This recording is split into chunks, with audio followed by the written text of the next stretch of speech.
BRS భారతీయ రాష్ట్ర సమితి పార్టీని ఏమన్నా పేరు మార్చే అవకాశం ఏమన్నా ఉన్నదా? ఎందుకంటే వరంగల్ పార్లమెంటు సమీక్షా సమావేశాల సందర్భంగా మాజీ ఉప ముఖ్యమంత్రి సీనియర్ నాయకుడు కడియం శ్రీహరి బహిరంగంగానే అందరి ముందునే ఈ బీఆర్ఎస్ పార్టీ కాకుండా టీఆర్ఎస్ అని పెడితే బాగుంటుంది, మన పార్టీ పేరులో తెలంగాణ అనే పదము లోపించటం వల్ల తెలంగాణ రాష్ట్ర ప్రజలతో పేగుబంధం తెగిపోయింది, సెంటిమెంట్ పోయింది. అందువల్ల రాష్ట్ర అధినాయకత్వం పాలిట్ బ్యూరో దీన్ని మళ్ళీ తిరిగి టీఆర్ఎస్ పార్టీగా పేరు మార్చే అంశాన్ని పరిశీలించాలి అని కోరాడు. ఇది రాష్ట్ర రాజకీయాల్లో బీఆర్ఎస్ పార్టీలో కలకలాన్ని లేపింది. అందరూ అనుకుంటున్నారు ఇది ఆయనకు అంత దమ్ము ఎక్కడి నుంచి ఉంది, కడియం శ్రీహరి తనంతటక తాను ఇలా పార్టీ పేరు మార్చమని మాట్లాడే అంత ధైర్యం ఆయనకి ఎక్కడి నుంచి వచ్చింది? ఇది బీఆర్ఎస్ పార్టీ హైకమాండే, కేసీఆర్ కేటీఆర్ వాళ్ళే ఒక ఫీలర్ వదులుదాం, ఒకరి నోటి ద్వారా చెప్పిద్దాం, జనం నాడు ఎలా ఉందో చూద్దామనే విధంగా ఒకానొక దశలో 2021 సంవత్సరం జనవరిలో ఇక అందరూ నాయకులందరూ ఎత్తుకున్నారు, క్యాబినెట్లో ఉండే మంత్రులందరూ ఎత్తుకున్నారు. ఏమి ఎత్తుకున్నారు? కేటీఆర్ అన్ని రకాలుగా అర్హుడు, ఆయన ముఖ్యమంత్రి అవడానికి అర్హత ఉంది, కేసీఆర్ జాతీయ రాజకీయాల్లోకి వెళ్ళాలి, కేటీఆర్ రాష్ట్ర రాజకీయాల్లో రాష్ట్రాన్ని పరిపాలించే బాధ్యత చేపట్టాలి. వరుసగా వీళ్ళందరినీ కూడా చెప్పించింది, మాట్లాడించింది కూడా హైకమాండే. అలా శ్రీహరి ద్వారా పార్టీ శ్రేణుల యొక్క నాడి ఎలా ఉంటుందో తెలుసుకుందామని మాట్లాడించినట్టుగా వ్యాఖ్యానాలు రాజకీయ వర్గాల్లో ప్రచారం జరుగుతూ ఉంది. ఆయన చెప్పిన దాంట్లో కూడా వాస్తవం ఉంది. ఇప్పుడు ప్రస్తుతం 2024 ఎన్నికల్లో బీఆర్ఎస్ పార్టీ తెలంగాణ రాష్ట్రంలో మాత్రమే లోక్సభ సీట్లలో పోటీ చేయబోతూ ఉంది. ఆంధ్రప్రదేశ్ రాష్ట్రంలో కూడా అభ్యర్థులను పెట్టబోరు. ఇంకోటి ఏంటంటే కర్ణాటక అసెంబ్లీకి ఎన్నికలు జరుగుతుంటే కర్ణాటక 4 కోట్ల జనాభాలో 1 కోటి మంది తెలుగువారుంటే కర్ణాటక రాష్ట్రంలో బీఆర్ఎస్ పార్టీ తరపున అభ్యర్థులను ఎందుకు పెట్టలేదు? 3 సార్లు అప్పుడు జేడీఎస్ కుమారస్వామిని, ఆయన కుమారుణ్ణి, అక్కడుండే ఎమ్మెల్యేలందరిని పిలిచి హంగామా అడావిడి చేసి ఆయనతో పొత్తు పెట్టుకుంటామని చెప్పి జేడీఎస్తో పొత్తు ఎందుకు పెట్టుకోలేదు? అయినా సరిహద్దు రాష్ట్రం ఒకానొక సమయంలో నిజాం రాష్ట్రంగా ఉన్నప్పుడు 4 జిల్లాలు కర్ణాటక జిల్లాలు హైదరాబాదులో భాగస్వామ్యంగా ఉన్న ఆ రాష్ట్రంలో ఎందుకు పోటీ పెట్టలేదు అనేదానికి ఈనాటికి కూడా బీఆర్ఎస్ పార్టీ నుంచి సమాధానం లేదు. ఏమనుకుంటున్నారంటే ఓట్లు చీలిపోతాయి, పరోక్షంగా కర్ణాటకలో కాంగ్రెస్ పార్టీకి మద్దతు ఇచ్చే విధంగా కాంగ్రెస్ పార్టీ గెలవాలని ప్రధానమంత్రి మోదీపైతే కోపంతో బీఆర్ఎస్ పార్టీ ఎన్నికల్లో పోటీ చేయలేదనే వాదం వినపడతా ఉంది. ఇప్పుడు కూడా దేశవ్యాప్తంగా ఎక్కడా కూడా బీఆర్ఎస్ పార్టీ అభ్యర్థులను పెట్టే పరిస్థితి లేదు, నిర్ణయం కూడా అయిపోయింది. ఒకానొక దశలో కేసీఆర్ 2018లోనే థర్డ్ ఫ్రంట్ పెట్టాలి, నాన్ బీజేపీ, నాన్ కాంగ్రెస్, తటస్థ కూటమి, ప్రాంతీయ పార్టీలన్నీ కలిసి పెట్టాలి, ప్రజల్లో బీజేపీ అన్నా కాంగ్రెస్ అన్నా కూడా వాళ్ళకి విశ్వాసము లేదు. కనుక ఫెడరల్ ఫ్రంట్ అని పెట్టాలని ఒక ఆలోచన తెచ్చాడు. ఫెడరల్ ఫ్రంట్ అయ్యి దానికి ఆయన చైర్మన్ అవ్వాలని ఆలోచన చేశాడు. ఎవ్వరూ కలిసి రాల. మా కూటమిలు మాకున్నాయి. బీజేపీ ఆధ్వర్యంలో ఎన్డీఏ కూటమి ఉన్నది, యూపీఏ ఆధ్వర్యంలో మాకు కాంగ్రెస్ కూటమి ఉన్నది. మేము ఎవరం థర్డ్ ఫ్రంట్, ఫెడరల్ ఫ్రంట్, మూడవ ఫ్రంట్కు రామని చెప్పారు. అప్పుడు కేసీఆర్ యొక్క ఆలోచన విఫలమైంది. ఇక విఫలమైంది. వీళ్ళు ఎవరు కలిసి రావటం లేదు, ప్రాంతీయ పార్టీలు కలిసి రావటం లేదు, ఎవరు కలిసి రావటం లేదు. ఒకరి మీద ఆధారపడటం ఎందుకని చెప్పి టీఆర్ఎస్ని జాతీయ పార్టీగా మార్చి విశ్వవిద్యాలయాల్లో ఉండే విద్యార్థులు, లాయర్లు, విద్యాధికులు, రిటైర్డ్ అధికారులను, రైతులను, రైతు సంఘాలను కలుపుకుని మహారాష్ట్రలో ఒక ప్రయోగం చేశారు. నేల విడిచి సామనే విధంగా ఆంధ్రప్రదేశ్ రాష్ట్రంలో, తెలుగు మాట్లాడే రాష్ట్రంలో పార్టీ విస్తరణ మాని 1 కోటి మంది తెలుగు మాట్లాడే కర్ణాటకలో అక్కడికి వెళ్లకుండా మరాఠీ మాట్లాడే మహారాష్ట్రలోకి వెళ్ళి అక్కడ నిధులు వెచ్చించి, సమయం వెచ్చించి, మహాసభలు పెట్టి పూర్తిగా అనవసరమైన వృధా ప్రయాసగా మిగిలిపోయింది మహారాష్ట్రలో బీఆర్ఎస్ పార్టీ విస్తరణ. ఒకానొక దశలో ఇప్పుడు ప్రస్తుతం అన్న ఇండియా కూటమి, ఆ కాంగ్రెస్ కూటమి వాళ్ళకి ఏం చెప్పాడంటే, నన్ను మీ ఇండియా కూటమి చైర్మన్గా పెట్టుకోండి, నన్ను ప్రధానమంత్రి అభ్యర్థిగా ప్రకటించండి, నేను మీ పార్టీలన్నిటికీ, చివరికి కాంగ్రెస్ పార్టీకి కూడా 543 నియోజకవర్గాలకు కావలసిన నిధులు నేనే మీకు సరఫరా చేస్తాను. మాది చాలా ధనిక పార్టీ. ఇవాళ దేశంలో బీఆర్ఎస్ పార్టీ అత్యంత ధనిక పార్టీ, ఓ చిన్న ప్రాంతీయ పార్టీ. దీనికి బ్యాంకులో 1000 కోట్ల డిపాజిట్లు ఉన్నాయి. నెలకి 6 కోట్ల రూపాయలు వడ్డీ రూపాన్ని వస్తుంది. ఇవి కనపడే అకౌంట్ 1000 కోట్లు. కనపడకుండా పారిశ్రామికవేత్తలు, కాంట్రాక్టర్లు, మరి రియల్ ఎస్టేట్ వాళ్ళు ఇచ్చినవి అనధికారికంగా మరో 10,000 కోట్లు ఉంటుందని విశ్లేషకులు భావిస్తున్నారు. ఆ ప్రయోగాన్ని కూడా ఎవరు ఆమోదించలే. నువ్వు వద్దు, నీ డబ్బు వద్దు, మేము చైర్మన్గా ఆమోదించం, నిన్ను ప్రధానమంత్రి అభ్యర్థిగా పెట్టమన్నారు. ఇప్పుడు ఆయన రెంటికి ఇచ్చట రేవడు.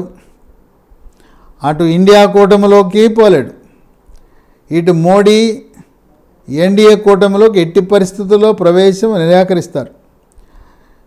కొంతమంది ఏదో బీజేపీకి, బీఆర్ఎస్కి ఏదో అవగాహన ఉన్నది అని ప్రచారం చేస్తున్నారు. ఎట్టి పరిస్థితుల్లో కూడా ఎన్డీఏ కూటమిలో కానీ, బీజేపీ కానీ, బీఆర్ఎస్ పార్టీతో ఏ రకమైన అవగాహన ఒప్పందం కుదుర్చుకునే ప్రసక్తే లేదు. ఇంకా ఈ బీఆర్ఎస్ పార్టీ అవకాశవాద పార్టీ, కాంగ్రెస్ కూడా అవకాశవాద పార్టీయే. వీళ్ళు గత సంబంధాలు ఉన్నాయి, వాళ్ళకు పాత బంధం మైత్రి ఉంది. ఎప్పుడూ బీజేపీ పార్టీ టీఆర్ఎస్ బీఆర్ఎస్తో కలిసి పోటీ చేసిన దాఖలాలే లేవు. 2004 సంవత్సరంలో కాంగ్రెస్ పార్టీ, టీఆర్ఎస్ పార్టీ చట్టాపట్టాలు వేసుకుని కలిసి పోటీ చేసి రాష్ట్రంలోనూ కేంద్రంలోనూ కూడా సంకీర్ణ ప్రభుత్వాన్ని నిర్వహించిన ట్రాక్ రికార్డు ఉన్న పార్టీ బీఆర్ఎస్. 2004లో టీఆర్ఎస్ పార్టీ తరపున 6 మంత్రులుగా ఉన్నారు వైఎస్ రాజశేఖర రెడ్డి క్యాబినెట్లో. అట్లాగే కేంద్రంలో కేసీఆర్ నౌకాయాన శాఖ మంత్రి, కార్మిక శాఖ మంత్రిగా కూడా పనిచేశాడు. ఆ విధంగా వాళ్ళిద్దరికీ బలమైన సంబంధాలు, సన్నిహిత సంబంధాలు, మైత్రి ఉన్నది. ఎప్పుడూ కూడా భారతీయ జనతా పార్టీ టీఆర్ఎస్ బీఆర్ఎస్తో ఏ రకమైన అవగాహన ఒప్పందాలు కుదుర్చుకోలేదు. కొంతమందికి ఒక అనుమానం, కవితను ఎందుకు అరెస్ట్ చేయటం లేదు అని. కవితకి మళ్ళీ ఈడీ నోటీసులు ఇచ్చింది. 17 జనవరి 2024 హాజరుగామని ఇస్తే సుప్రీంకోర్టులో కేసు తేలే వరకు నేను రానంటా ఉంది. ఆమెను అరెస్ట్ చేయటానికి కేంద్ర ప్రభుత్వం ఏమాత్రం వెనుకంజ వేయదు. సిబిఐ, ఈడీ ఇద్దరు కూడా వాళ్ళ దర్యాప్తులో కవితని త్వరలో అరెస్టు చేసే అవకాశాలున్నాయని ఊహాగానాలున్నాయి. కవిత అరెస్టు పార్లమెంట్ ఎన్నికల ముందు జరుగుతుందా, పార్లమెంట్ ఎన్నికల తరువాత జరుగుతుందా అనేది చర్చనీయాంశం. ఒకవేళ కవితని సిబిఐ, ఈడీ వాళ్ళు పార్లమెంట్ ఎన్నికల ముందు అరెస్టు చేస్తే భారతీయ జనతా పార్టీ యొక్క గ్రాఫ్ బాగా పెరుగుతుంది. ఉన్న 17 సీట్లలో బీజేపీ 12 సీట్లు లక్ష్యంగా పెట్టుకున్న తెలంగాణ ప్రజలు బీఆర్ఎస్ పార్టీ, టీఆర్ఎస్ పార్టీ నాయకుల పట్ల ఉండే విముఖత వల్ల, వాళ్ళపై ఉండే ఆగ్రహం వల్ల, వాళ్ళపై ఉండే కోపం వల్ల భారతీయ జనతా పార్టీకి 14 సీట్లలో విజయం చేకూర్చిన ఆశ్చర్యం లేదంటున్నారు. కనుక కవిత అరెస్టు సిబిఐ, ఈడీ వాళ్ళు ఆమెను జైల్లో పెడితే వద్దంటే తెలంగాణ ప్రజలు 2023 ఎన్నికల్లో కారు పార్టీకి ఓటేసిన వారు, చేతి గుర్తుకు ఓటేసిన వారు ఈసారి పువ్వు గుర్తుకి, కమలం గుర్తుకి తప్పకుండా వేసి ఇప్పటికే కనీసము 10 లోక్సభ సీట్లు గెలవాలని వ్యూహంతో ఉంటే గ్రామీణ వాసులు, పట్టణ వాసులు, అన్ని వర్గాలు, మహిళలు, యువత, రైతులందరూ కూడా మన దేశ ప్రధానిగా మోదీనే సరైన వ్యక్తి కనుక ఆయనకే మేము ఓటేస్తామని బహిరంగంగానే చెప్తూ ఉన్నారు. మా పార్టీ ఏదైనా, మా కులం ఏదైనా, మా మతం ఏదైనా భారతదేశ ప్రతిష్టను పతాక స్థాయికి తీసుకువెళ్ళి శత్రు దేశాలైన చైనా, పాకిస్తాన్కి ఉచ్చబోయించే ఏకైక ప్రధాని ఇంతవరకు ప్రధానమంత్రి మోదీ. అటువంటి వ్యక్తికి మేము ఓటు వేస్తామని చెప్పి బహిరంగంగా బీజేపీ కాకుండా ఇతర పార్టీలకు చెందిన నాయకులు, శ్రేణులు, కార్యకర్తలు, ప్రజలు, ఓటర్లు చెప్పటం అనేది ఒక విశేషం. అలాగే రామ జన్మభూమి జనవరి 22న ప్రాణప్రతిష్ఠ పూర్తయిన సందర్భంగా భారతదేశమంతా జై శ్రీరామ్ అనే నినాదము మార్మోగుతున్న సమయంలో వద్దన్నా కూడా దేశవ్యాప్తంగా అన్ని రాష్ట్రాలలో, కేంద్రపాలిత ప్రాంతాల్లో కమలం పార్టీకి, పువ్వు పార్టీకి విజయం చేకూరుస్తారని రాజకీయ విశ్లేషకులు భావిస్తున్నారు. కనుక ఇప్పుడు ఈ బీఆర్ఎస్ పార్టీ అగ్రశ్రేణి నాయకుల్లో అంతర్మదనం ప్రారంభమైంది. ఒకటి, కవితను అరెస్ట్ చేస్తే ఏం చేయాలి? చేసేదేమీ లేదు. కవితను అరెస్ట్ చేస్తే న్యాయ పోరాటం ఒకటే ఉంది. ఇప్పుడు వీధి పోరాటం చేయడానికి అవకాశమే లేదు. ఎందుకంటే భద్రశత్రువులుగా ఉన్న, ఉప్పు నిప్పుగా ఉన్న రేవంత్ రెడ్డి, కేసీఆర్, రేవంత్ రెడ్డి ముఖ్యమంత్రిగా ఉన్నాడు. ఎవరైనా రోడ్డెక్కితే అణిచివేయటానికి రంగం సిద్ధం చేసుకున్నాడు. కనుక ఎటువంటి ఆందోళన జరగవు. వాళ్ళకి మిగిలింది న్యాయ పోరాటం.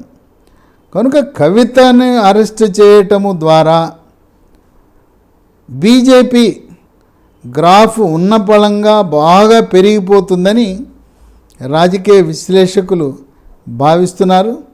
త్వరలో బీఆర్ఎస్ పార్టీ పేరు మళ్ళీ టీఆర్ఎస్గా మార్చిన ఆశ్చర్యము లేదు అని చెప్పి రాజకీయ వర్గాల్లో చర్చ జరుగుతూ ఉన్నది.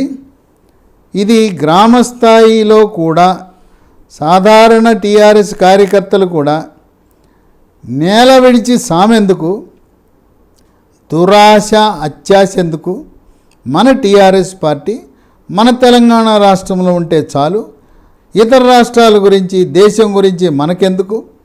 కేసీఆర్ స్థాయి, ఒక రాష్ట్ర ముఖ్యమంత్రి స్థాయి, లేదా గొప్ప అనుకుంటే ఒక కేంద్ర మంత్రి అయ్యే స్థాయి, ఆయనకి ప్రధానమంత్రి ఆ కోరిక అత్యాశ అవుతుందని చెప్పి సాదాసీదా గ్రామీణ వాసులు కూడా ఆ విధంగా భావిస్తున్న తరుణంలో కవిత అరెస్టు గురించి ప్రపంచ దేశాలలో ఉండే తెలుగు ప్రజలందరూ కూడా ఆమెని పార్లమెంట్ ఎన్నికల ముందు అరెస్ట్ చేస్తారా, మళ్ళీ మోడీ మూడవసారి ప్రధానమంత్రి అయినాక అరెస్ట్ చేస్తారా, అట్లాగే ఢిల్లీలో ఉండే ముఖ్యమంత్రి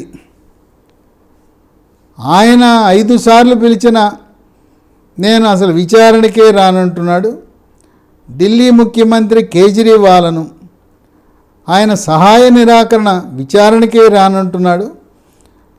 వాళ్ళు కేంద్ర ప్రభుత్వం సుప్రీంకోర్టు యొక్క అనుమతి తీసుకుని ఢిల్లీ ముఖ్యమంత్రి కేజ్రీవాల్ను కూడా ఏ విధంగా ఉప ముఖ్యమంత్రి ఆయన్ని అరెస్ట్ చేశారో ఢిల్లీ ముఖ్యమంత్రి అరెస్టు కూడా అనివార్యమా అనే ఆలోచన కూడా జరుగుతూ ఉంది. అరెస్ట్ చేసే ముందు సుప్రీంకోర్టు యొక్క వాళ్ళ ఆమోదంతో మాత్రమే ఢిల్లీ ముఖ్యమంత్రి యొక్క అరెస్టు జరుగుతుంది. అదేవిధంగా కవిత విషయంలో కూడా కేసు సుప్రీంకోర్టులో ఉన్నందువల్ల సుప్రీంకోర్టు యొక్క అనుమతి తీసుకున్న తరువాతనే కవిత అరెస్ట్ చేయబడుతుంది. ఎవరు అడిగినా కూడా సుప్రీంకోర్టు యొక్క ఆదేశాల మేరకు ఆమె సహకరించడం లేదు, ఆమెపై ప్రాథమిక సాక్ష్యాధారాలు ఉన్నాయి.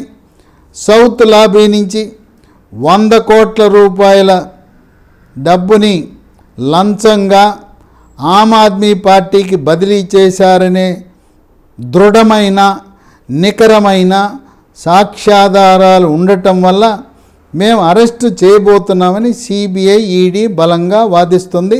వేచి చూద్దాం. కవిత అరెస్టు పార్లమెంట్ ఎన్నికలకు ముందా తరువాత? అరెస్టు మాత్రం తప్పదు.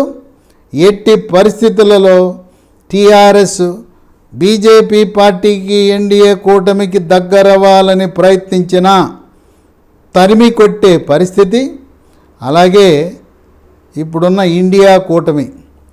ఇండియా కూటమిలో దగ్గరవ్వాలని సోనియా గాంధీకి మల్లికార్జున ఖర్గే దగ్గరకు వెళ్ళినా రేవంత్ రెడ్డి ముఖ్యమంత్రిగా ఉన్నంతకాలం ఎట్టి పరిస్థితుల్లో 600 బీఆర్ఎస్ టీఆర్ఎస్ పార్టీని ఇండియా కూటమికి దగ్గర కాకుండా తన వంతు వ్యూహ రచన చేసి రేవంత్ రెడ్డి ఉన్నంత వరకు కాంగ్రెస్ పార్టీకి టీఆర్ఎస్ బీఆర్ఎస్ పార్టీ రామ్ అనే విధంగా ఇప్పుడు ఒంటరితనంతో ఎవ్వరూ లేక అటు ఎన్డీఏ కూటమి దూరం, ఈ పక్క ఇండియా కూటమి దూరం. కవిత అరెస్టు చేసిన కనీసము సానుభూతి చూపించే రాజకీయ పార్టీలు దేశంలో కరువైనయని బీఆర్ఎస్ టీఆర్ఎస్ యొక్క నాయకులు శ్రేణులు వాపోవటం అనేది విశేషం.